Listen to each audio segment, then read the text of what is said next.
When I asked Casey what his favorite Christmas gifts were from childhood, he didn't mention electronics. His favorite gifts were always hands on experiences, something he could build and play with over and over again. KiwiCo crates make the perfect holiday gift. They're hands on, fun, and educational. KiwiCo projects get your kids off screens and allow them to discover how things work and experience the confidence that comes from creating something you are proud of. This holiday season, every KiwiCo crate is a chance to spark wonder, from babies exploring colors to big kids engineering robots. Give kids the joy of making their own fun and the memories that come with it. KiwiCo projects are a fantastic gift from grandparents. So tinker, create, and celebrate this holiday with KiwiCo. Get up to 50% off your first crate at kiwico.com, promo code CALM. That's up to 50% off your first crate at kiwico.com, promo code CALM. So I'm kind of different because I like the adrenaline rush of waiting until the last minute to do my Christmas shopping. But I'm almost done because I got everyone I care about Cozy Earth sheets and PJs and casual wear. Why? Because I live in Cozy Earth all day and I know how relaxed it makes me feel. And it's kind of fun using my own code CALM at CozyEarth.com to get extra savings on their Black Friday specials right now. I'm even getting gifts for Casey's friends because I want them to be cool like me. So last year, I bought myself Cozy Earth pullovers, joggers, and 3/4 zip shirts because I knew that's what I wanted. And that was even before they were a sponsor. Black Friday has come early at Cozy Earth.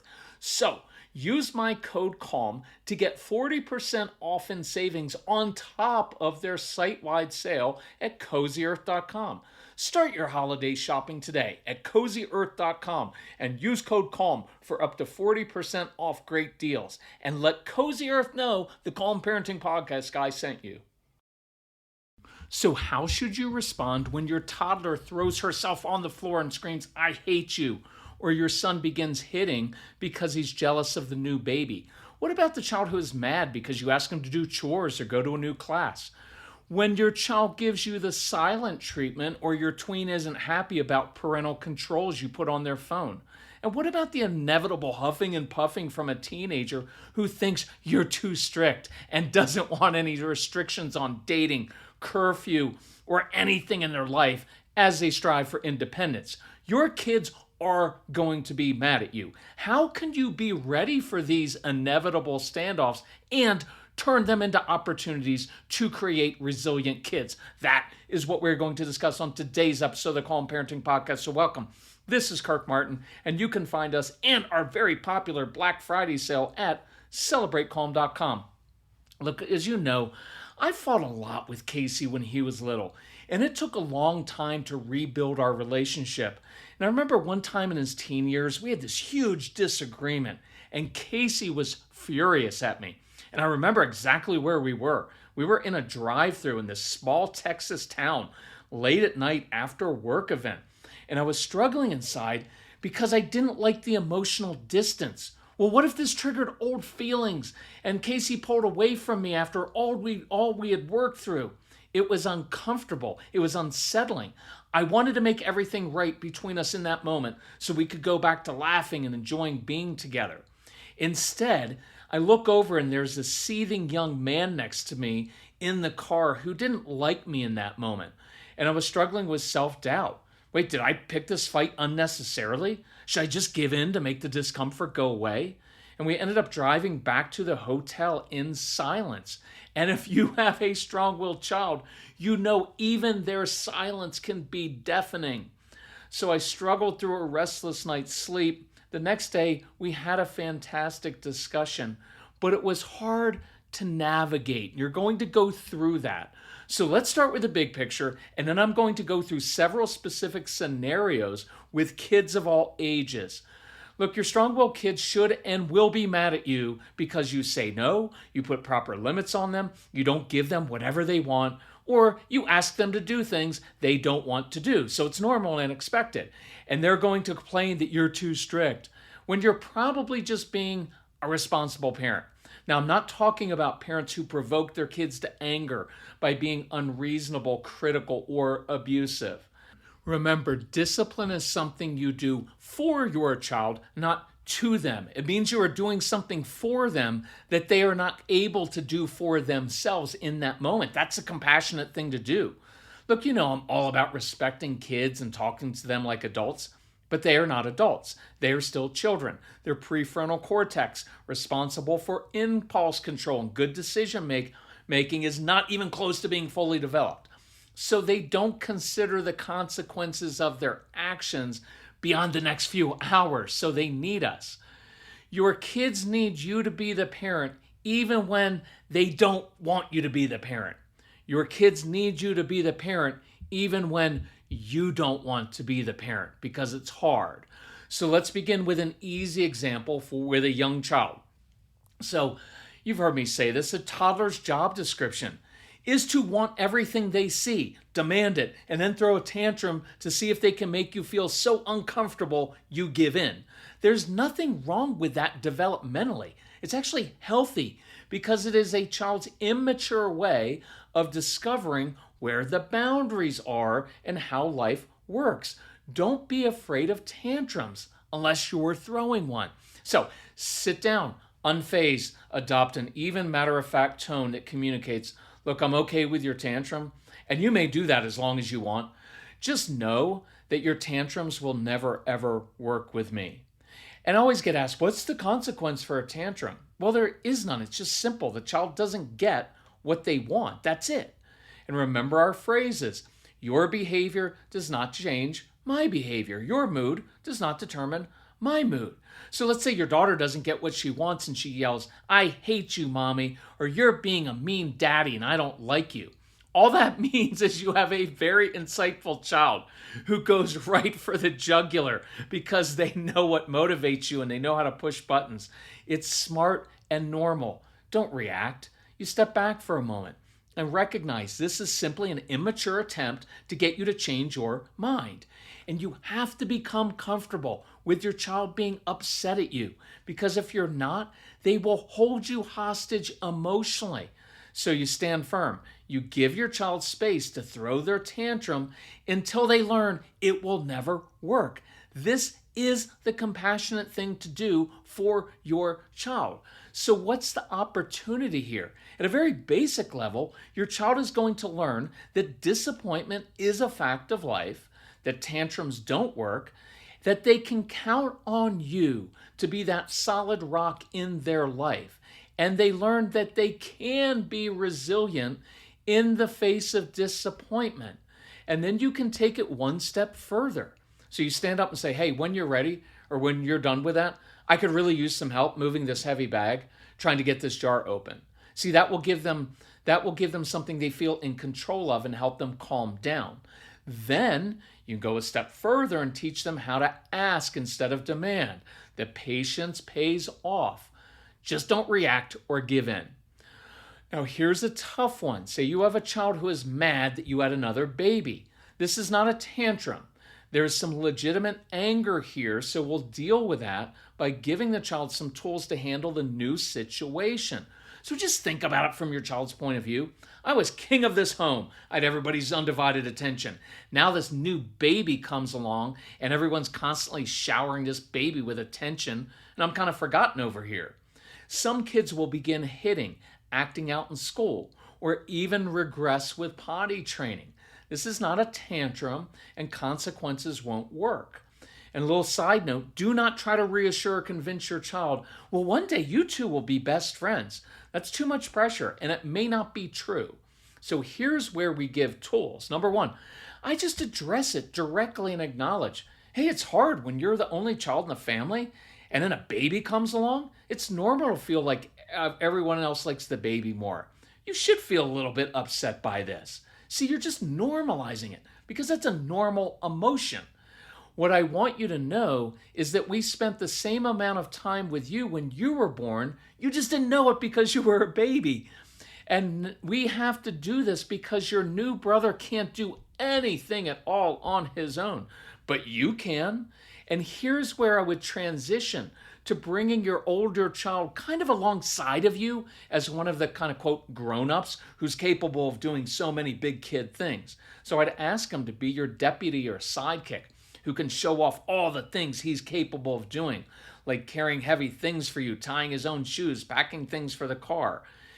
Give your child some special missions that only he can do because he's the older one, and then make a big deal out of that. Oh man, your little brother can't do things that you can. Man, I'm super proud of you. I'd love to have a teacher give your child a special mission at school, doing something he's really good at doing. Ask a neighbor to give your child some kind of job helping them, even if it's something little. We want your older child feeling competent and helpful. We want the older child to have his own place and space. So see if this makes sense. So he's not in competition with his little brother or sister. And then I want you and the teacher and the neighbor making a big deal out of affirming him for being so responsible. Man, it's really awesome that you can do that. When relatives or friends come to the house, make sure they stop first and talk to the older child and say, hey, what have you been up to? Oh, that's really cool that you created that, right? I've heard from your parents you're being so incredibly helpful. I'm really proud of you. Again, even little kids learn that they can be resilient in the face of challenges. I would also add physical sensory exercise like climbing, wrestling, swimming, martial arts can help work off some of that ick as the older brother. Now, what about a child who doesn't want to do chores? So mom had written, our third grader gets so angry when we ask him to do chores. What would you do? Well, look, I always like making it a challenge. Hey, bet you can't do that chore blindfolded, upside down, sweep the floor with a broom behind your back between your legs. I don't care how they do it. And I give them ownership over how they do the chores. I don't care how you get it done. You do it some weird way. I don't care. Just get it done. And I even expand what I consider a chore. So many of our kids are awesome at helping other people, not always us. And we're trying to raise kids to be adults who are conscientious and responsible. So if you have a child who wants to help an elderly neighbor rake the leaves or do something around the house like our son would do, well, then I just consider that a chore. But if your child just flat out refuses, then you can take that no drama approach. Okay, here's how it works in life. If you don't do your chores, well, then we don't take you places or buy you things. That's just how life works. I have no problem with that. Your child's making a rational choice and doesn't want to do it. But here's a different scenario where we get into it being something more emotional. So let's go through that. And what about kids who are upset because you're imposing limits, making them go to a class they don't want to go to, or imposing a limit on their screen usage? How do you handle that? So this really great mom emailed, I have 2 picky eaters at home. One is 8 and the other is 38, LOL. What I love about Hungryroot is that I can order meals tailored to our needs without going down 14 different aisles in the grocery store. And Hungryroot now knows our preferences, so they recommend meals I wouldn't have even thought of. My picky son now prepares red sauce tortellini with Italian sausage by himself 3 times per week, because you know how our kids do that. Now everyone is happy with their meals. We're not eating out as much. We're not stressed at mealtime anymore. And my son loves opening the Hungryroot box after school. We love Hungryroot. So take advantage of our exclusive offer. Go to hungryroot.com/calm and use code CALM to get 40% off your first box. Plus, get a free item in every box for life. That's hungryroot.com/calm, code CALM to get 40% off your first box. hungryroot.com/calm, code CALM. So it's 9 p.m. and your child casually says, oh, I need my uniform for tomorrow's game. Sound familiar? SKYLIGHT keeps every practice, game, chore, and school activity in one place, so you eliminate those last-minute surprises that upset your kids. SKYLIGHT Calendar syncs seamlessly with all your calendars and visually displays your family's schedule on an HD touchscreen. SKYLIGHT is like having an assistant coach, the good one who always remembers the snacks and is on top of everything. Import a month of your kid's sports schedule in a snap. SKYLIGHT's free mobile app updates instantly, keeping the whole family in the loop. If in 4 months you are not 100% thrilled with your purchase, you can return it for a full refund. No questions asked. Right now, Skylight is offering our listeners $30 off their 15-inch calendars by going to myskylight.com/parenting. That's myskylight.com/parenting. So go to myskylight.com/parenting. So you have a child who is flat out refusing to go to her new swimming class. She's angry and mad at you, even though she asked you to sign her up for this class. She's just refusing to go. Now, if you've listened to prior podcasts, like episode 527, Face to Face with an Angry, Frustrated, Anxious Child, you know this is not a defiance issue. It's an anxiety issue. Your daughter's not really mad at you. She's just lashing out because she feels helpless. So listen to that episode for specific steps on how to handle anxiety. What I would do is I would have the swimming coach ask your daughter to arrive early each week, maybe to help younger kids learn how to swim. Why? Our kids are often very good with younger kids and animals with older people, and they like feeling helpful for other adults. The big opportunity you have here is teaching your kids skills they will use for the rest of their lives when they experience anxiety, so that they can be resilient in the face of anxiety and not feel helpless anymore. But if you just react all the time and send them to the room or threaten them, you're not teaching them anything. You're just reacting. So here's a truth. No kids, and virtually very few people, like limits.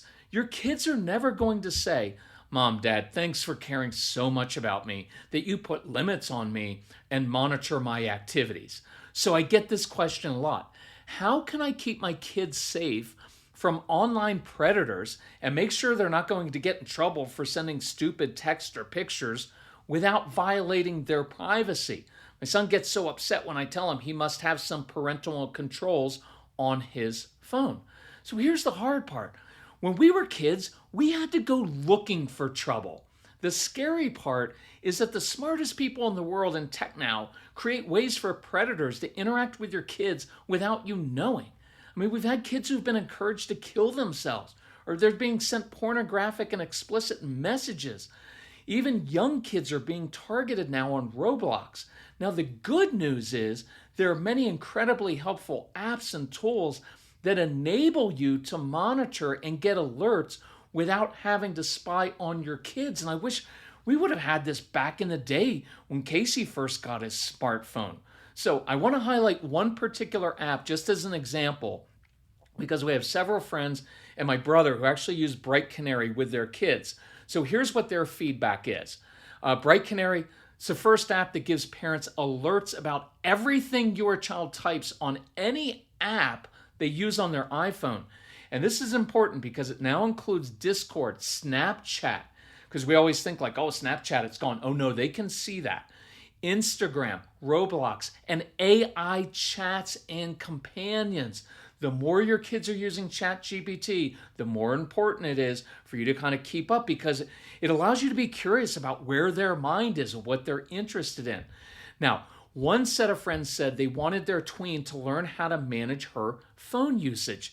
And they said Bright Canary gives them peace of mind because if your child is sending text messages, the app allows you to see all incoming and outgoing messages, images, and videos, even deleted texts. And the app flags concerning content. And they said this is hugely important to them. And so far, her daughter is handling this new responsibility really well. And I'll just add this. Their daughter is likely to receive something inappropriate from a boy at some point. Just that's what the odds say. Their daughter is likely to be embarrassed to tell her parents about it. Or she may feel like she's ratting out a classmate. So it puts a girl in this position of feeling uncomfortable, and a boy also, right? Puts them in a position of feeling uncomfortable and vulnerable and even afraid. But see, the app helps alert the parents that something is going on. So I asked my friends, I was like, okay, how easy is Bright Canary to install on your kids' phones? And they said, oh, it's a snap. It's just enabled through keyboard software that sits right on your child's phone, and it takes 2 minutes to install. Now, my brother, who's kind of a jerk like me, said, oh, it'll take you 4 minutes because I'm technologically challenged. So here's what our friends said as well. One said, I use Bright Canary because it's like my online eyes and ears 24/7 without having to scroll through my kids' phones. If my kids send or receive messages anywhere that mention drugs, depression, suicide, or porn, the app flags this and sends me an alert in real time so I can address issues before it's too late. Now, we've got some friends, Peter and Melanie. They actually had an unexpected surprise. They discovered their daughter was searching online about archaeology. Turns out she's really into ancient ruins. So they're connecting with her over that, and they're planning a vacation around that. So that's pretty cool. Now, my brother, he's a really busy guy. He said what he really likes is the AI summaries, so he doesn't have to read every single message. And this gives him, again, I hear this all the time, Bright Canary gives me peace of mind. Plus, he's allowing my nephew more independence as he earns that trust. So I'd encourage you, download Bright Canary. It's in the App Store. You get to start a free trial, or you can go to brightcanary.io. You just scan a QR code and download Bright Canary, start free trial. Highly recommend it. So what's the big opportunity here? Remember we talked about having your kids practice telling you difficult things or admitting when they messed up, and then you practice not overreacting? I would do the same thing with smartphone usage. Maybe even have a code word if your kids experience something that makes them uncomfortable. So you go for a walk or you go for a drive. And then your kids can say, hey, Mom, Dad, this popped up on my phone and I wanted you to know. See, that builds trust, especially when you don't overreact and it leads to a healthy discussion. Hey, does that make you uncomfortable when you see that? What could you begin doing differently? Do you think it would be wise to just delete that particular app on your phone? See, you can start to teach your kids how to navigate this new world. Now, if you put any limits on teens and tweens, they're going to be mad and complain, you're being too strict, my friends' parents don't have those rules. Your kids are not going to be happy with many of your decisions because you are being the grown-up, doing what is best for your kids when they don't know what's best for them. So just expect that and smile. So I had a very honest talk with Casey about this I call it the normal dance of life. Case, your job is to push the boundaries and crave more independence as you get older. My job is to make sure you don't make life-altering decisions while you learn to navigate this new world. I expect you to push me. Just do it respectfully, and it'll work out better for you. Sometimes I will say no, and you'll be angry at me for a while. I'm okay with that. Just know that when I say no, it's because I love you more than my own convenience and want the best for you.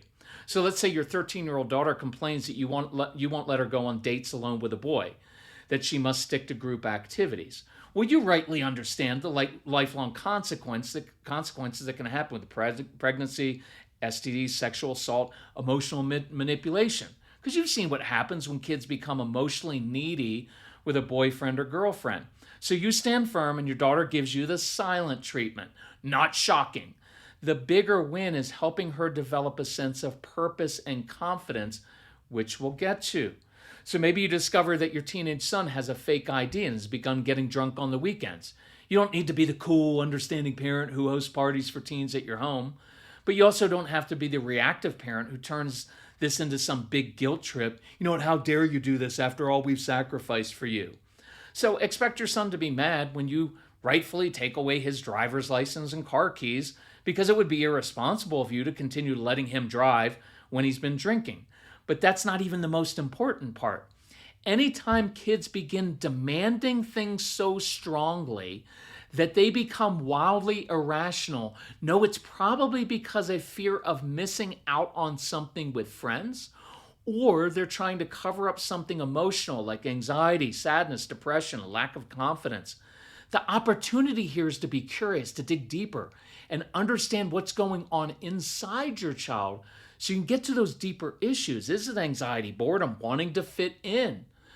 I would put extra energy into getting unmotivated kids involved in just one constructive activity, preferably helping another adult do something, just to get them moving in a positive way, connected to others, feeling needed or helpful, because that often sparks internal motivation and reduces anxiety and loneliness, depression, etc.